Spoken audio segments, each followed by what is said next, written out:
time that after my service time, I was a teacher in Unit 7 schools, taught math, junior high math, and principal, and eventually a superintendent of Unit 7.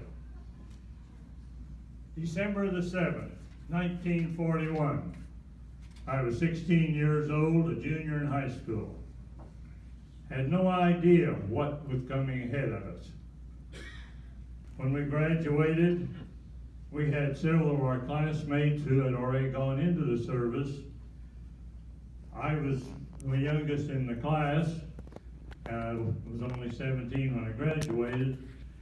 So it was a little while before I went into the service. I went in 1944, sent to Spartanburg, South Carolina as basic training.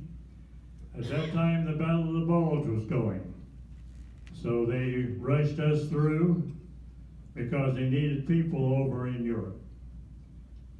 When they got done with my basic training, home for a short furlough, and was shipped to Italy, landing in April of 1945. April 1, I was out in the middle Atlantic Ocean, heading over there.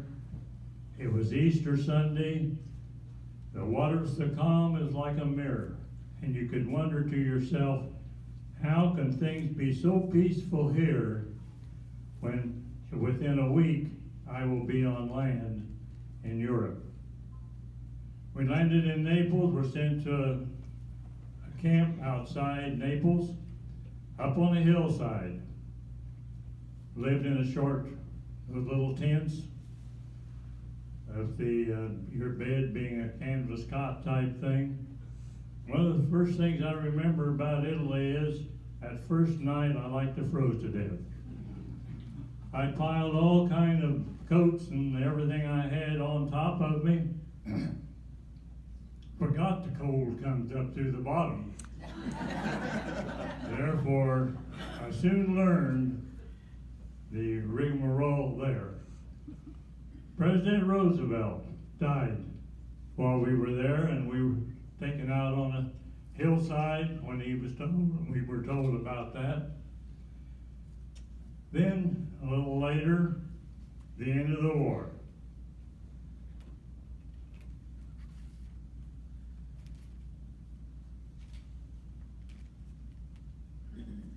The original May 8th, 1945. It's over. We were up on this hillside,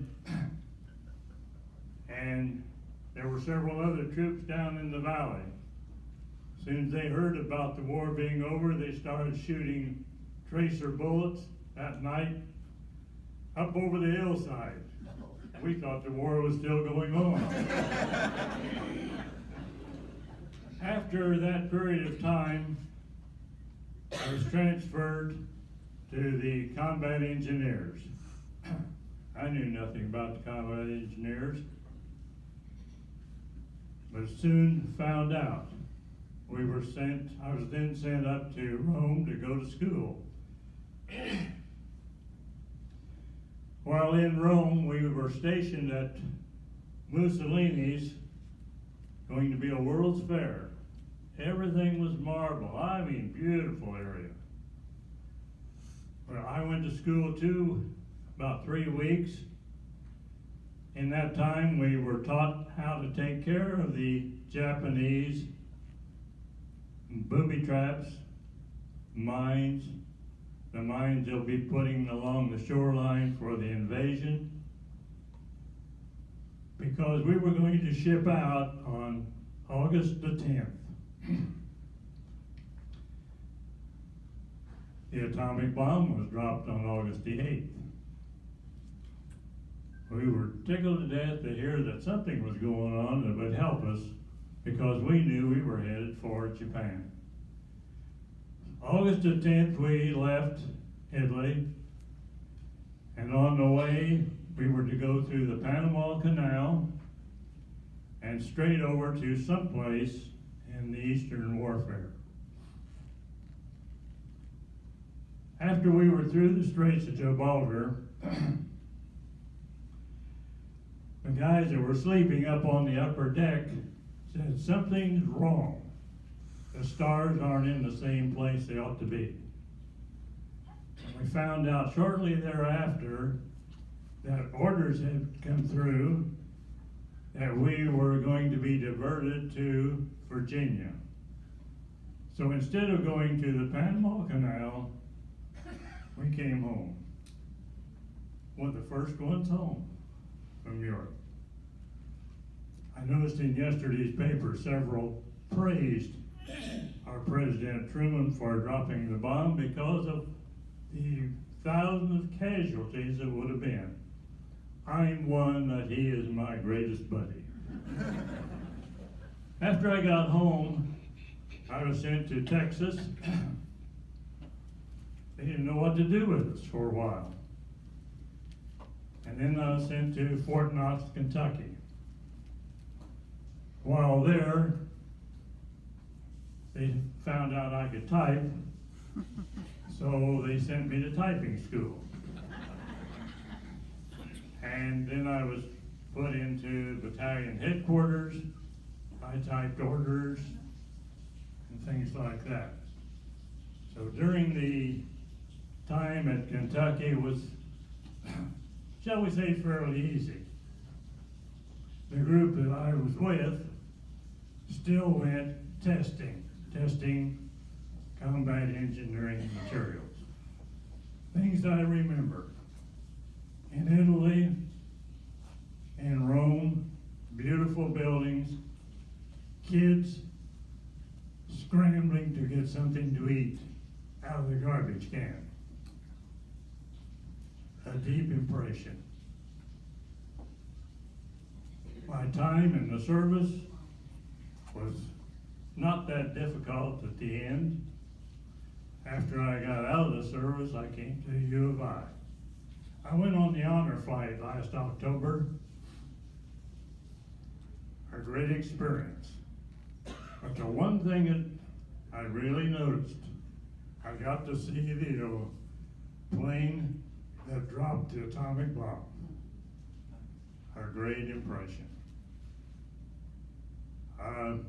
Again, I said my service was not that difficult, and I'm thankful I was being able to do it, but I'm also thankful that I got the GI Bill of Rights to go to school afterwards. That was my tour of duty. Thank you. Pretty easy there. They taught you the basics of how to march and how to turn right and how to turn left, how to take your gun apart and how to clean your gun and marksmanship. So basic ended and I was transferred to Fort Lewis, Washington for advanced infantry training, and AIT is referred to. Completed that, and what I want to say is I'm proud of my service, but I did not want to go to Vietnam. So I'm trying to figure out what to do, and because I had my college degree, I was approached a number of times, why don't you go to officers training school? Or we have available non-commissioned officers training school, sergeant.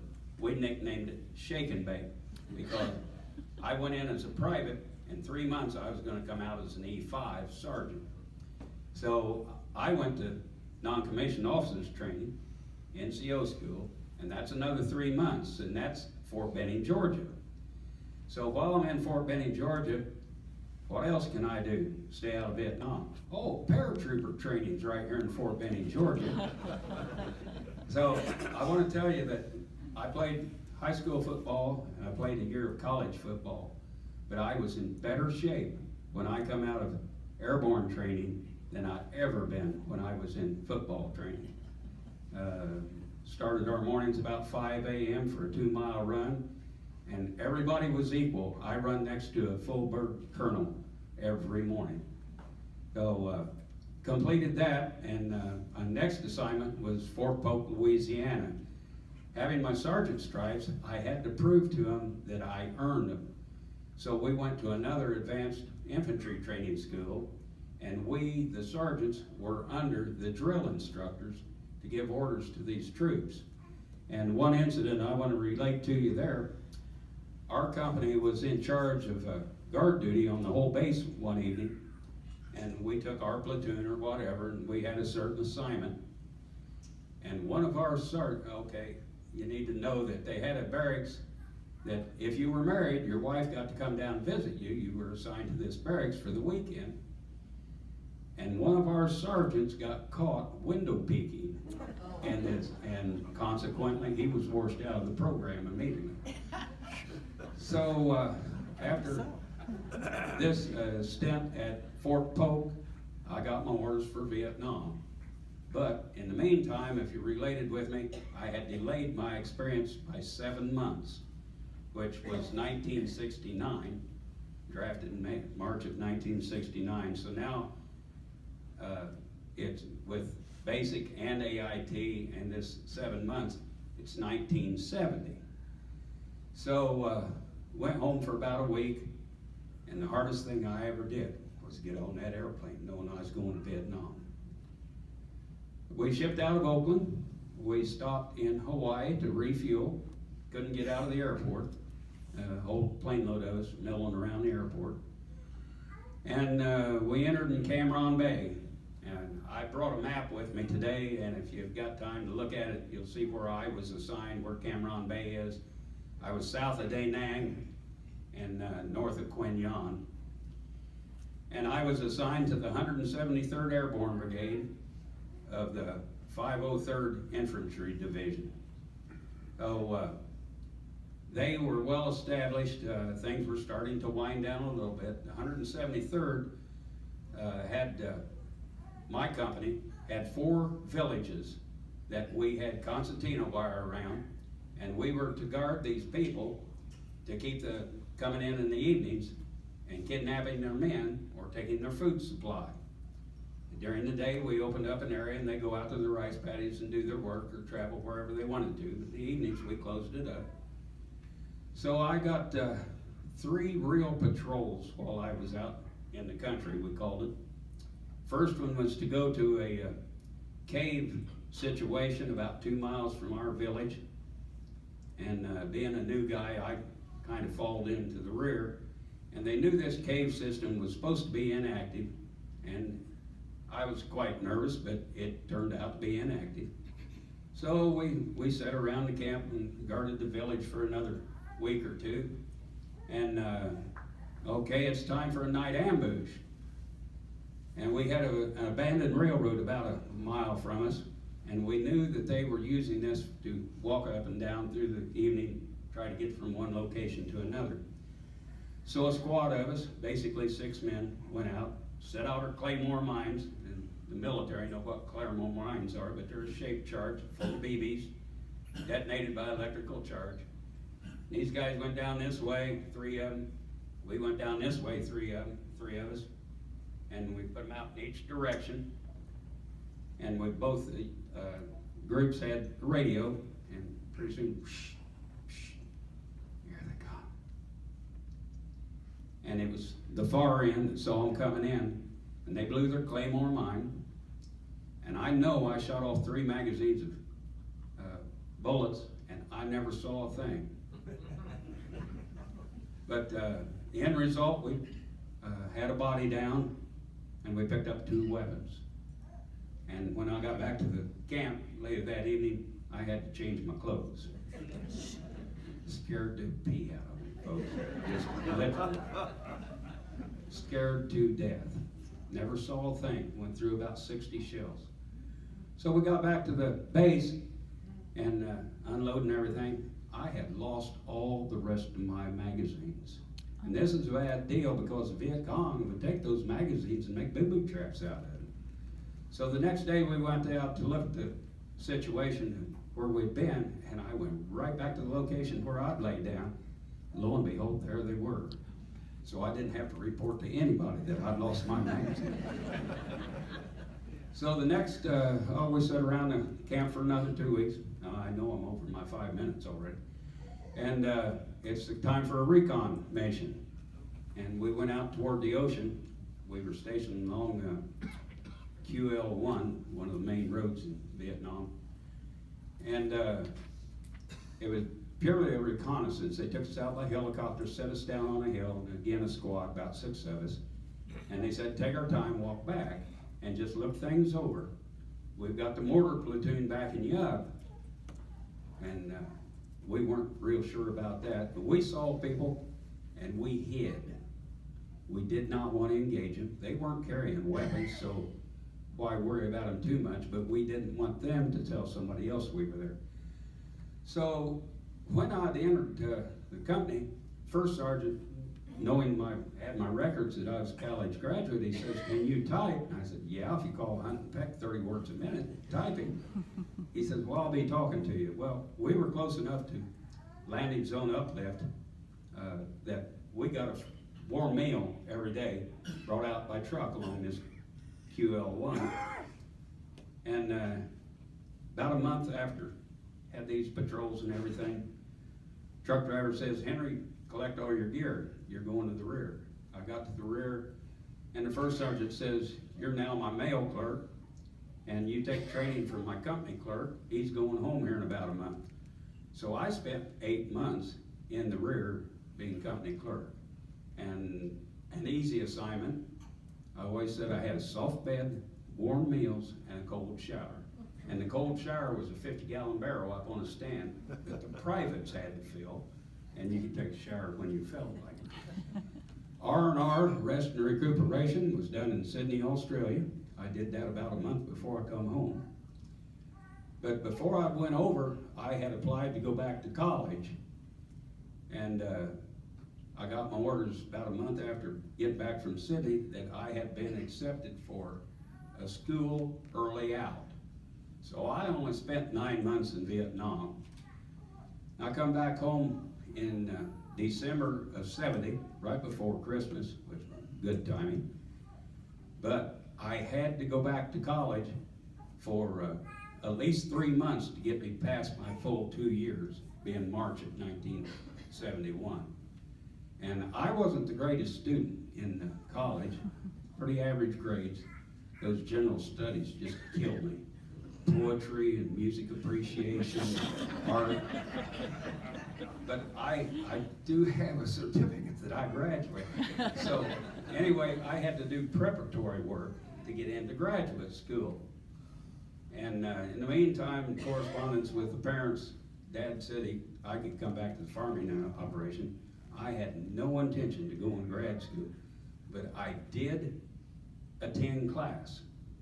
And then I got a letter from the university, please don't come back.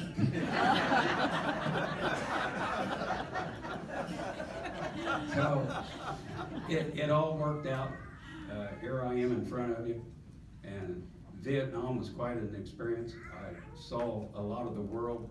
I guess the other thing I want to tell you, when I got out and seeing all the world, I don't remember where we flew out of in Vietnam, but we stopped in in Tokyo, Japan, on the way back to refuel, back into Anchorage, Alaska to refuel, and I got out of the Army literally in Fort Lewis, Washington again. So I got to see the world after drafted into the Army, and that's the basics of it.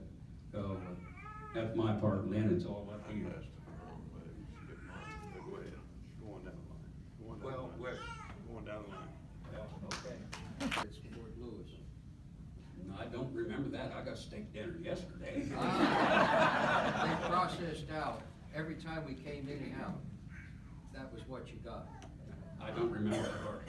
I did bring my dress uniform over here on the table with Bill's World One uniforms, and I brought some pictures. I have a folder there that has all the orders that I received, my service badges, my pay records, and so on with me also. So if you care to look at those. Thank you, Gerald. My name is Lynn Warfel. I grew up on a farm down by Tolono, Centennial Farm. And December 7th, 1941, it's a very significant date in my life. My dad had graduated from the University of Illinois and been commissioned second lieutenant along with graduating. So the day after December 7th, 1941, he got orders to report.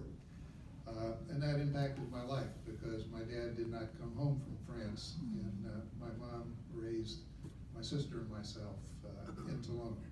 So really a neat thing to see all you folks here today honoring veterans. Veterans have played such a huge role in our country.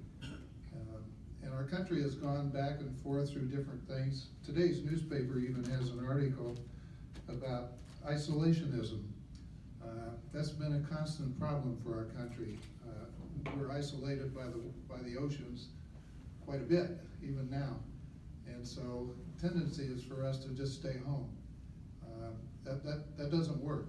And it didn't work World War I or II, Korea, or in Vietnam.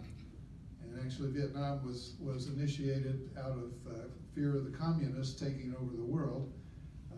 There had been the Bay of Pigs and a lot of concern about the communists taking over the whole world. And as a result of that, we started getting involved in Vietnam.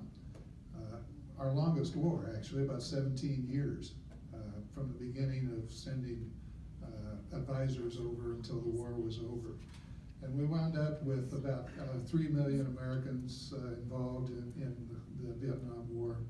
About 150,000 of those troops were involved actually in battle, like Carroll. Many of the people involved in that were support, and I was involved in the support side of things in the Air Force. My training was as an aeromedic, trained here in the United States, but I wound up not in Vietnam, but going back and forth from Tokyo, from Tachikawa Air Force Base in Tokyo. They would originate flights of wounded soldiers at Tan Son Nhut in Vietnam, bring those injured soldiers to Japan, where my crew would get on a big cargo plane, a C-141 Starlifter, and we would bring the injured troops back to the United States so they could recover close to home. Home has a huge part in every soldier's life.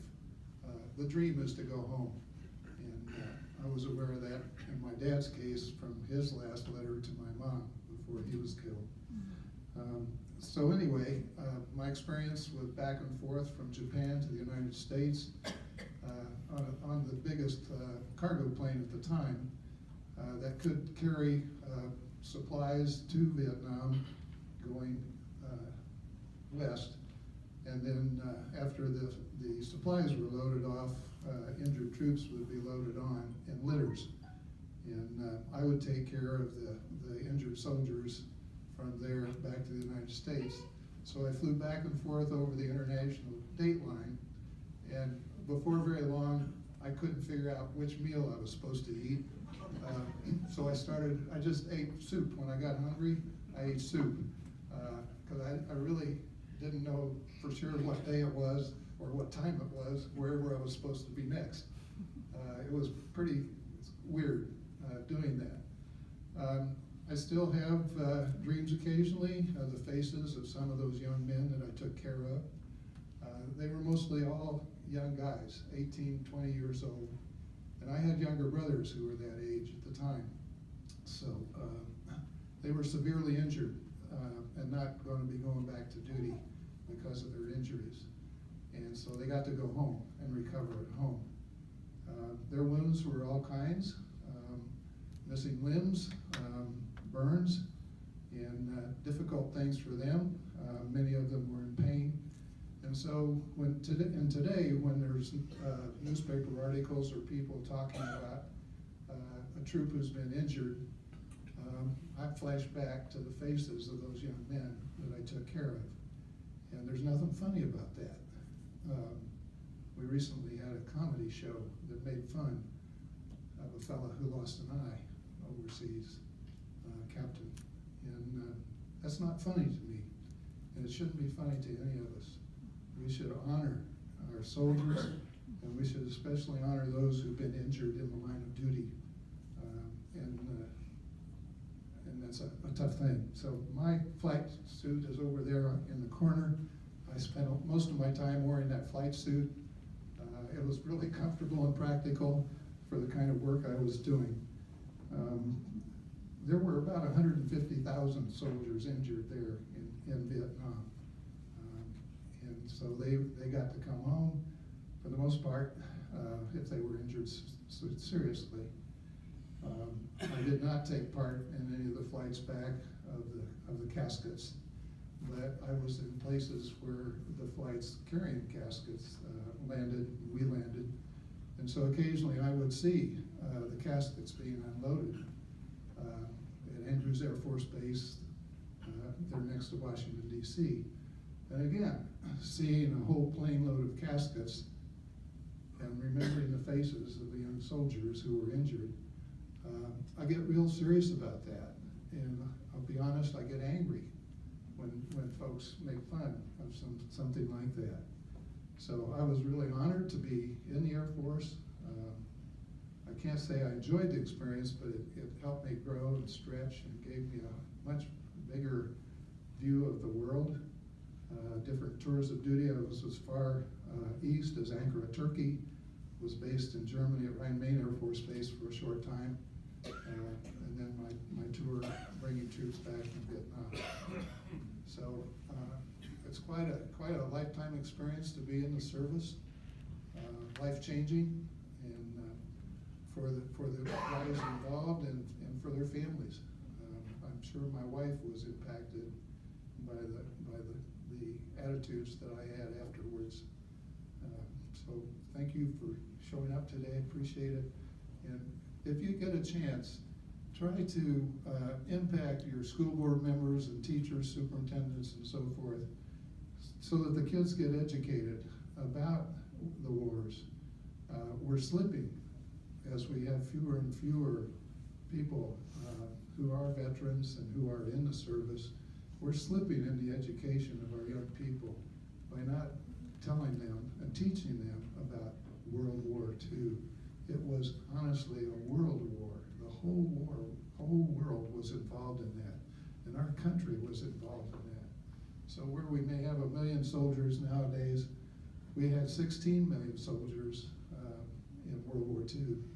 16 million out of a population of 139 million.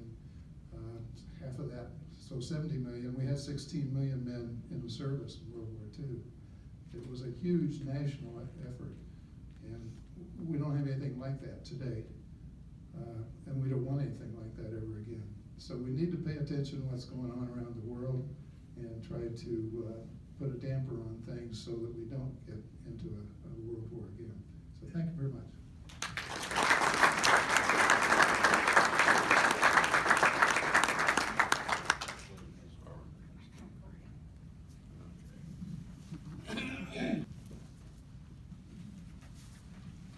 Well, I got that letter in the mail too. I was about 18 years old after high school. Greetings. And it shipped me and a bunch of guys met at the railway station here, Mervyn Olson and Alvin Sage and Ernie Suits, a bunch of us that we all knew each other. Shipped to Chicago and swore us in and went down to Camp Chaffee, Arkansas. From Arkansas, we were shipped different places. I got to go to Korea. And long story short, that boat ride really makes you sick. Up and down. Anyway, we got to Korea on the second. Busan was the southern part of Korea, down at the bottom. And they put us on a train. We seen these kids begging for food or whatever, money or anything that the servicemen were given. First time I saw how poor the country was. Got up to where we were supposed to be. And there's a 101, 105 howitzer battalion. That's in cannons that shoot, across the lines and stuff. When I got there, it was October, and Marilyn Monroe had been there 2 months earlier. Missed that one. But anyway, you have a duffel bag. You put everything in a duffel bag, all your stuff. And they threw it. We were in a deuce and a half truck, and we threw them outside, and then they said, "We'll assign you tomorrow where you're supposed to be assigned there." And I thought, well, I'm probably polishing my cannon or something. I don't know, but I heard some music, some tent over there, had some music in it. So I joined that group and started singing along with the guys and said, where are you gonna be? Where are you at? So, well, I just got here today, so I don't know where I'm gonna be at. I said, can you type? Yeah, a little bit. So anyway, they said, we want to keep you here, we'll put you as personnel. So I got kind of an easier job and didn't have to polish no cannons or take care of that stuff. But it was peacetime there in October. So I got to sing along with the pastor when he gave the service on Sundays, and even got to be on a radio station called Nomad Ridge Runners.